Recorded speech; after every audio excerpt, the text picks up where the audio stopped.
Chiefs of the sovereign treaty nations are amazed at the level of disrespect brandished by Premier Kenney, who continues to employ an individual who has published anti-First Nation views that are harmful, divisive, dehumanizing, and racist, to say the least. In an article titled "The Genocide That Failed," Paul Bunner grossly demeans First Nations' long fight for treaty and Aboriginal rights and goes on to disparage residential school experiences and survivors. This article in its entirety is unconscionable. How can Premier Kenney know about this article and overlook the harm it continues to cause?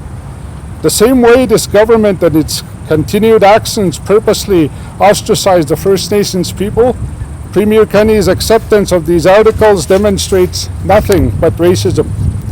The dehumanizing effects of residential school are still existent, and we are still trying to heal our nations from the intergenerational traumas inflicted upon our people.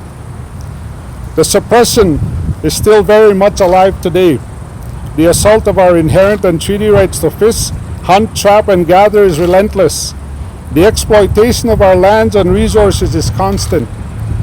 The chiefs of the sovereign treaty nations call upon Premier Kenney to remove Mr. Bunner from his role as speechwriter and ensure that he is no longer associated with the government of Alberta moving forward. Our organization represents well over 2,000 60 Scoop survivors that were directly affected by the Holocaust of the residential schools. Paul Bunner's attitude is what reinforces the attitude of privilege towards the First Peoples of this land we now call Canada, to the point of denying the atrocities of this assimilation. These stereotypes of First Nations fuel systemic racism that we are struggling with in Treaty Number 7 and Alberta and Canada. We unequivocally call for the removal of Paul Bunner, Jason Kenney's speechwriter, to be done effective immediately.